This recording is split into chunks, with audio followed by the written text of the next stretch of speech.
मैं एक ऐसा सवाल पूछूंगा जो शायद आज तक कहीं आउट हुआ नहीं है, 2013 के ही बारे में। मैं आपसे एक सवाल पूछ रहा हूँ कि उस समय मैं एक मीडिया संस्थान में था।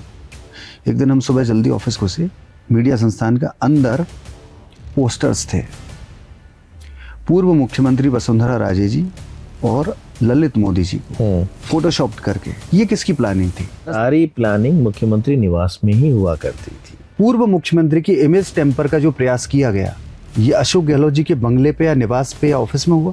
उनके सरकारी निवास पर ये सारी की सारी प्लानिंग की जाती थी। अब उस दिन जब ये की जाती थी, ये अलग बात है लोकेश जी, कि इस तरीके की प्लानिंग्स वहां होती थी। बिल्कुल उनकी जानकारी में थी कि इस तरीके की गतिविधि आज की जाएगी। बिल्कुल। और ये कौन लोग हैं? ये नाम तो मैं अभी नहीं बता पाऊंगा आपको, क्योंकि आज वो कांग्रेस में हैं? बिल्कुल राजनीति में है, काम कर रहे हैं, सक्रियता से काम कर रहे हैं। और अशोक गहलोत जी के आज भी सहयोगी या विरोधी हैं? नजदीकी के रूप में आज भी हैं वो।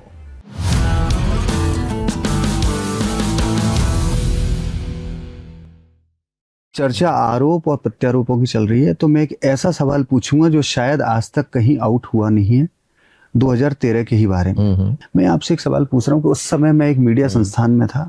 एक दिन हम सुबह जल्दी ऑफिस घुसे, और मैं आज ये शायद पहली बार डिस्क्लोज कर रहा हूँ, शायद आपको जानकारी हो, मुझे जानना है आपको पता है नहीं। और हमारे ऑफिस में अंदर पोस्टर्स थे, पूर्व मुख्यमंत्री वसुंधरा राजे जी और ललित मोदी जी को फोटोशॉप करके, क्योंकि हम मीडिया पर्सन है तो हमको पता है क्या चीज फोटोशॉप है क्या है।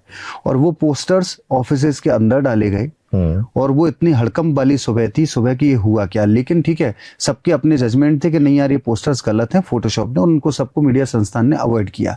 ये किसकी प्लानिंग थी? इतनी बड़ी हरकत कोई सामान्य कार्यकर्ता नहीं कर सकता कि सारे मीडिया संस्थानों के ऑफिसेज में नीचे पूर्व मुख्यमंत्री के उल्टे सीधे फोटो बना के डाल दिए जाएं। ये संभव नहीं है।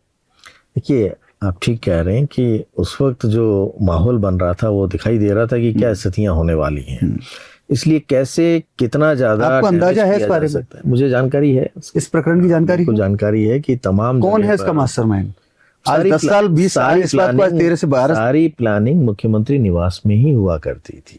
आप ये कहना चाह रहे हैं कि आज से 13 साल 14 साल 15 साल पहले? मैं 2013 के उन चुनावों की बात कर रहा हूँ जब राजस्थान में हमारी सिर्फ 21 सीटें आई।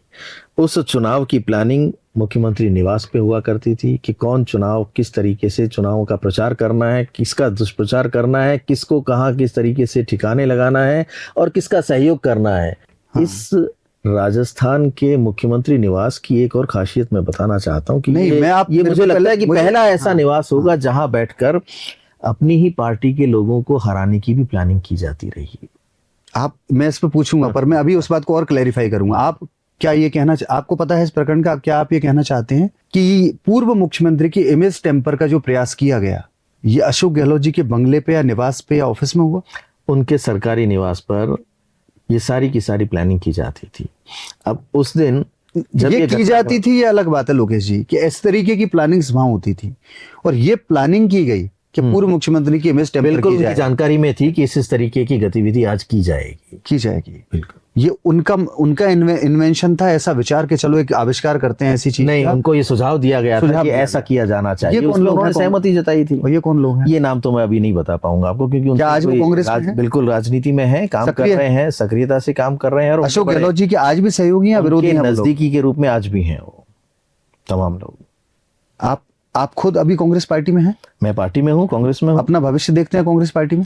देखिए, भविष्य की चिंता मैं नहीं करता, इसलिए नहीं करता कि मैं सिर्फ नहीं, आप अगर ये एक्सेप्ट कर रहे हैं यहाँ बैठ के कि वो इमेज टेम्पर पूर्व मुख्यमंत्री के संज्ञान में हुआ, प्रयास हुआ, और उसमें कांग्रेस के भी कुछ लोग शामिल हैं, है ना, और वो आज भी सक्रिय राजनीति में है, तो ये एक तरीके से कांग्रेस पार्टी को कटघरे में खड़ा कर रहा है? कांग्रेस पार्टी को नहीं कर रहा है कटघरे में खड़ा, क्योंकि वहां जब प्लानिंग होती थी बैठकर तो तमाम लोग मुख्यमंत्री के सहयोगी की अपनी भूमिका के रूप में काम करते थे।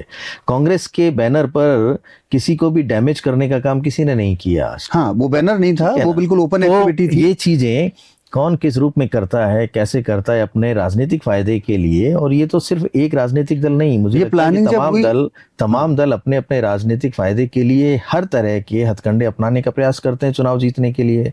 और उसी श्रेणी में उसे लिया जाना चाहिए कि चाहे वो पूर्व मुख्यमंत्री हो या पूर्व मंत्री रहे हो, किसी पार्टी के कोई वरिष्ठ नेता रहे हो। ये आज मैं खुल के बता रहा हूं कि दो तरह की टीम्स काम करती हैं, एक विजिबल जो कि पार्टी के बैनर के तले एक काम करती हैं, और एक आपकी अपनी सहयोगी इस तरीके की टीम जिसको आप यानी खुद के प्रचार के साथ साथ किसी का दुष्प्रचार कैसे किया जाना चाहिए उसके लिए भी तो आप बैठकर प्लानिंग करते हो और उन्हें सहमति देते हो कि ये चीजें होनी चाहिए। तो आपका कहना है कि मुख्यमंत्री का संज्ञान भी था और सहमति थी? संज्ञान भी था और सहमति भी थी। उन्हें पता था कि ये किस हद पर किस तरह की ये गतिविधियां की जाएंगी। और कल सुबह होगी? हाँ, कल सुबह होगी या 2 दिन बाद होगी, आज होगी, लेकिन ये किया जाना है। किया जाना, ये आपको पता था या आप उपस्थित थे? मैं वहां शामिल था इस सब चीजों में, यानी उस सारी की सारी प्लानिंग में कि हमें ये काम करना है। जब उनसे सहमति ली गई, वो सहमति लेने के लिए मैं नहीं गया कि आप मुझे इस पे सहमति दे दो, क्योंकि वो प्लान मेरा नहीं था, ना मैंने वो प्लान बनाया कि इस तरह की तस्वीरों को मीडिया हाउसेज में या आम जनता तक सर्कुलेट किया जाना चाहिए। तो जिस भी व्यक्ति ने, जो उस टीम का हिस्सा रहे थे, जिन लोगों ने मार्केटिंग का काम किया, जो लोग कुछ एजेंसीज को भी, एजेंसीज थी, बाहर की एजेंसीज भी थी, उसका राजस्थान की एजेंसीज भी थी, तो उन लोगों ने जो भी सजेशंस दिए थे कि हमें अपने प्रचार के साथ साथ दुष्प्रचार को भी स्थान देना चाहिए, और वो माना उन्होंने। क्या ये वही एजेंसीज हैं जो बाद में जाके बहुत सारे घोटालों में फंसी? एजेंसीज तो कई थी, अब एक एजेंसी का तो नाम लिया नहीं जा सकता कि किसी एक एजेंसी ने ये काम किया होगा। तो जिन लोगों ने भी ये सजेशन दिए, मैं यहाँ ये कहना चाह रहा हूँ, क्योंकि ना तो मेरी कोई एजेंसी से कोई लेना देना है सीधे तौर पर, ना किसी ऐसे व्यक्ति से जिसका आज राजनीतिक, ठीक है, मैं समझता हूँ कि आपका वो निर्णय। मैं सीधे तौर पर ये कहना चाहता हूँ कि जो भी घटनाएं घटित हुई, किसी का प्रचार हुआ, दुष्प्रचार हुआ, या तब से लेके आज तक प्रदेश में सरकार में रहते हुए और विपक्ष में रहते हुए अगर कुछ भी होता है, सरकार की तो तमाम जानकारियां रहती हैं। तो इसलिए वो दौर था सरकार का, खुद मुख्यमंत्री थे, तो जो भी घटनाक्रम हुआ उस सब का संज्ञान और सब में सहमति उनकी स्वयं की हुआ करती थी।